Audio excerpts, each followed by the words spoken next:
بسم اللہ الرحمن الرحیم، السلام علیکم۔ اچھا جی، آج والا جو ٹاپک ہے وہ کرنٹ افیئرس کے ریلیٹڈ ہی ہے۔ اس میں ہم یہ دیکھیں گے کہ موجودہ حالات کے اوپر اگر ہم نظر ایک مرتبہ دوڑائیں تو ہمیں یہ نظر آتا ہے کہ پچھلے کچھ دنوں کے اندر یا پچھلے کچھ ہفتوں میں جب اسرائیل نے غزہ کے اوپر جو ہے بہت زیادہ میزائل جو ہے وہ داغے، جس میں تقریباً 250 سے زیادہ لوگ جو ہیں وہ شہید ہوئے، اور جن میں بچوں اور عورتوں کی جو تعداد ہے وہ تقریباً 100 سے زیادہ تھی۔ اب یہاں پر اس کے بعد جو جتنے بھی اسلامک کنٹریز جو ہیں، اب ہمیں اس بات کا تو علم ہے کہ کوئی بھی جو اسلامک کنٹری ہے وہ یونائٹڈ نیشن کے اندر سیکیورٹی کونسل کے اندر ویٹو پاور جو ہے وہ نہیں رکھتا، لہٰذا جو بھی یعنی کہ کسی بھی قسم کی جو ریزولوشن اگر اسرائیل کے اگینسٹ پیش کی جاتی ہے تو ڈیفینیٹلی سی بات ہے کہ اس میں جو امریکہ ہوتا ہے وہ اس کو آسانی سے ویٹو کر دیتا ہے۔ تو اس چیز سے بچنے کے لیے اب مسلم ممالک نے ایک اور چیز کا سہارا لیا، اور وہ یہ کہ انہوں نے United nation human rights council جو ہے، جس کا ہیڈ کوارٹر جو ہے وہ جنیوا سوئٹزرلینڈ کے اندر ہے، جس کے ایکٹیو ممبر جو ہوتے ہیں وہ 47 ممبرز ہوتے ہیں، اور تقریباً پوری دنیا میں سے ان 47 ممبرز کو 3 سال کے لیے جو ہے وہ الیکٹ کیا جاتا ہے یونائٹڈ نیشن جنرل اسمبلی کے اندر سے۔ اب یہاں پر ڈیفینیٹلی سی بات ہے کہ مسلمان کنٹریز کی جو تعداد ہے وہ زیادہ ہے ان میں، تو یہاں پر اب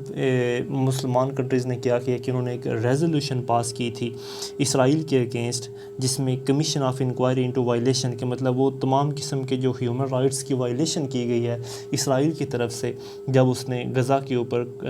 بمبارڈمنٹ کی تھی، تو اس کے خلاف جو ہے وہ یہ ریزولوشن پاس کی گئی ہے۔ اب یہاں پر پرابلم ایک یہ بنی تھی کہ جب یہ ریزولوشن پاس کی گئی تو اس میں انڈیا جو ہے وہ نہ اس نے یعنی کہ فیور میں ووٹ دیا اور نہ ہی اس نے اگینسٹ ووٹ دیا، جبکہ ہوا یوں کہ جو انڈیا جو ہے وہ ایبسنٹ تھا، یعنی کہ اس ریزولوشن کو پاس کرنے کے وقت، یعنی کہ اس نے اپنا سٹانس جو ہے وہ نہ اسلامک کنٹریز میں دیا اور نہ ہی اسرائیل کے اگینسٹ دیا۔ تو یہاں پر جو فلسطین کے پرائم منسٹر ہیں انہوں نے یونائٹڈ نیشن کے اندر یعنی کہ اس ہیومن رائٹس کی کونسل کے اندر انڈیا کی ایبسنٹ ہونے کی بنا کے اوپر اس چیز کو کافی زیادہ کرٹیسائز کیا کہ مطلب کسی نہ کسی پوائنٹ کو جو ہے وہ ان کو پک کرنا چاہیے تھا، تاکہ ہمیں بھی کل کلام پتہ ہوتا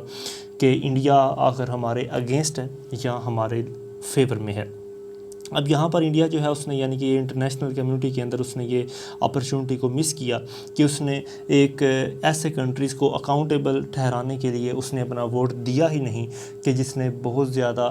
جو ہے وہ ظلم ڈھائے ہیں فلسطین کے اوپر۔ یعنی کہ اگر یہ ریزولوشن پاس ہوتی ہے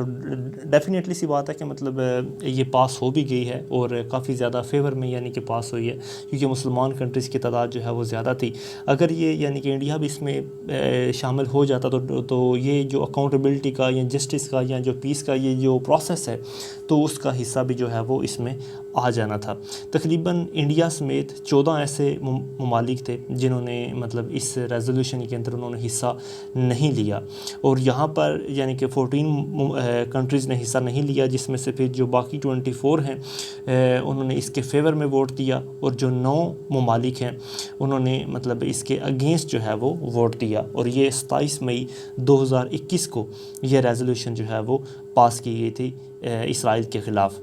اب یہاں پر مطلب اگر ہم سچویشن دیکھیں تو اس ریزولوشن کے پاس ہونے کے تقریباً 11 دن پہلے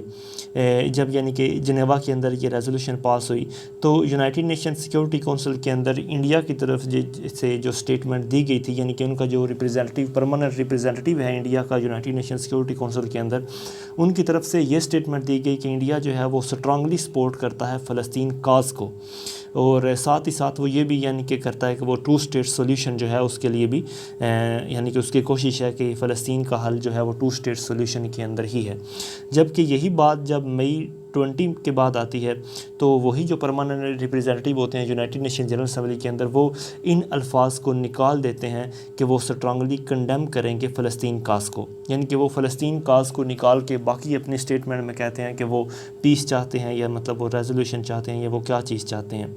تو یہاں پر جو ہے مطلب اب ان کنٹریز کی لسٹ بیان کی گئی ہے کہ جنہوں نے جو مطلب اس ووٹنگ کے اندر ایبسنٹ تھے، مطلب انہوں نے نہ فیور میں ووٹ دیا اور نہ ہی ان کے اگینسٹ کسی کے ووٹ دیا۔ یہاں پر جو کنٹریز ایبسنٹ تھے ان میں انڈیا تھا، France, Italy, Japan, Nepal, Netherland, Poland اور ساؤتھ کوریا جو ممالک ہیں یہ اس ریزولوشن میں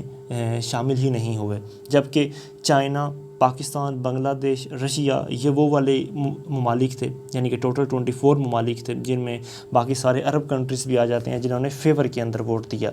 جبکہ باقی جرمنی، یو کے اور آسٹریا جو ہیں انہوں نے ریزولوشن کے اگینسٹ جو ہے وہ ووٹ دیا۔ اب یہاں پر انٹرسٹنگ بات یہ ہے کہ یہاں پر یو ایس اے شامل نہیں ہے، یعنی کہ امریکہ جو ہے وہ اس کا ممبر نہیں ہے۔ امریکہ اور اسرائیل وہ اس لیے اس کے ممبر نہیں ہے کیونکہ ڈونلڈ ٹرمپ کی جب حکومت تھی تو کافی زیادہ یعنی کہ معاہدے ایسے تھے جیسے پیرس پیکٹ ہے یا مطلب دوسرے جو معاہدے ہیں، تو یہ مطلب ڈونلڈ ٹرمپ جو ہے وہ کافی زیادہ فیورنگ میں تھا اسرائیل کے، لہٰذا یہ سمجھتا تھا کہ جو بھی ریزولوشن ہیومن رائٹس میں پاس ہوتی ہے وہ اسرائیل کے اگینسٹ پاس کی جاتی ہے، تو اس نے یوں مطلب وہاں سے وڈرا کروا لیا امریکہ کو، اور اس ریزولوشن کے اندر اب امریکہ جو ہے وہ شامل ہی نہیں تھا۔ تو آج کے لیے اتنا ہی، انشاءاللہ باقی ہم نیکسٹ ویڈیو میں ڈسکس کریں گے۔ السلام علیکم۔